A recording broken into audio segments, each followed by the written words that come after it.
이름이라는 것은 어떻게 지어질까요? 이름은 사람의 이름뿐만 아니라 다른 것과 구별하기 위한 사물, 단체, 현상 등에 붙기도 합니다. 그런데 우리 인간은 멀쩡한 이름을 두고 조금 다르게 부르는 습성이 있습니다. 때로는 너무 존엄해서, 너무 악랄해서, 원래 이름이 부르기 불편해서 그냥 놀리려고 이렇게 부르는 것을 별명이라고 합니다. 어떤 별명은 소속감과 친근함, 특별한 애정을 나타내기도 하지만 어떤 별명은 기분만 상하게 만듭니다. 특히 집단이 커지고 이해관계가 얽히면 기분 나쁜 별명을 붙일 확률이 아주 높아집니다. 그런 걸 멸칭이라고 하는데 국가, 인종, 성별, 종교, 신체적 능력, 성적 지향 등 자기 집단이 아니면 일단 경멸하고 보는 게 인간의 또 다른 특성이기도 합니다. 그래서 멸칭의 역사는 인류의 역사만큼이나 유서가 깊습니다. 그리고 독일의 군인, 정치인, 독재자, 독일의 총리이자 대통령, 나치를 세운 히틀러 역시 멸칭을 피해갈 수 없었습니다. 누군가 나에게 나치라고 부른다면 기분이 많이 좋지 않을 뿐만 아니라 독일에서 이런 말을 했다가는 쇠고랑을 차게 될지도 모릅니다. 그런데 누구보다 히틀러만큼은 나치라는 말을 좋아했을 것 같지만 히틀러마저 자신이 나치라고 불리는 걸 지극히 싫어했습니다. 히틀러는 자신이 국가사회주의자라고 생각했고 나치오날 조치 알리스티셰 도이체 아르바이터 파르타이라고 불리우는 국가사회주의 독일 노동자당의 당수였습니다. 그런데 살짝 문제가 생겼습니다. 반대자들이 나치오날 조치 알리스티셰를 나치로 줄여버린 겁니다. 저 같아도 저 긴 단어를 부르는 게 귀찮아서 나치든 조치든 줄여 불렀을 것 같기는 하지만 중요한 건 나치라는 뜻이 그냥 줄임말은 아니라는 것입니다. 결론부터 말하자면 독일에서 나치는 욕이었습니다. 20세기 초 독일인들의 놀림감은 바로 무식한 바이에른 지방의 농부였습니다.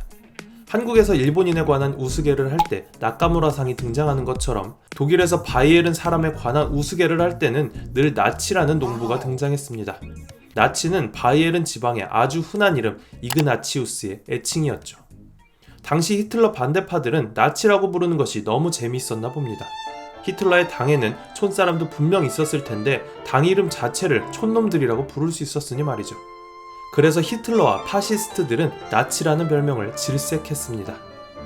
한동안 인정하고 받아들이려고 했습니다만 결국 참지 못하고 나치는 권력을 잡자마자 반대 세력들을 박해하고 다른 나라로 쫓아내버립니다. 그러자 오히려 독일 밖에 나치를 욕하는 망명자들이 더 많아졌고 독일 밖의 외국 사람들까지 자연스레 그 당의 공식 이름이 나치인 줄 알고 나치라고 부르게 됩니다.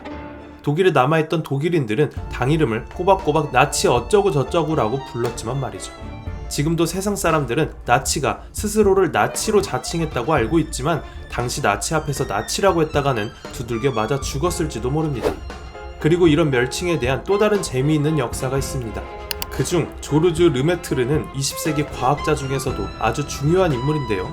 빅뱅 이론이라는 단어를 들으면 이 사람이 누군지 어느 정도 감이 잡힐 겁니다. 하지만 빅뱅 이론의 원래 이름은 원시 원자 이론이었습니다. 이 이름도 나치 어쩌고 저쩌고처럼 오래가지 못했습니다. 원시 원자 이론을 간략히 설명하면 이렇다는 겁니다. 그 점이 폭발해서 팽창하고 우주가 식고 은하들이 만들어지고 아무튼 그런 식으로 흘러갔다는 거죠. 당시 이 이론은 말도 안 된다며 여러 학자들의 반대를 샀습니다. 그래서 원시 원자 이론의 반대자 중 한 명이 이론을 폄하하기 위해 아주 바보 같은 이름을 생각해냈는데 그 이름이 바로 빅뱅 이론입니다.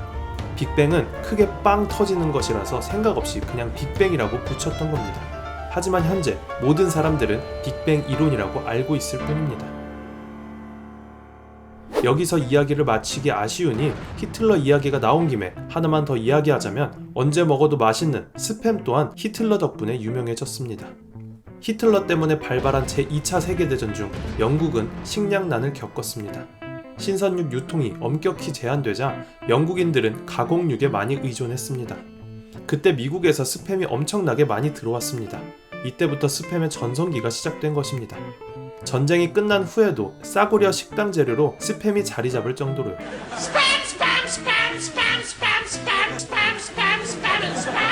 그리고 이 스팸은 시간이 흘러 컴퓨터의 역사에도 지대한 영향을 미치는데요.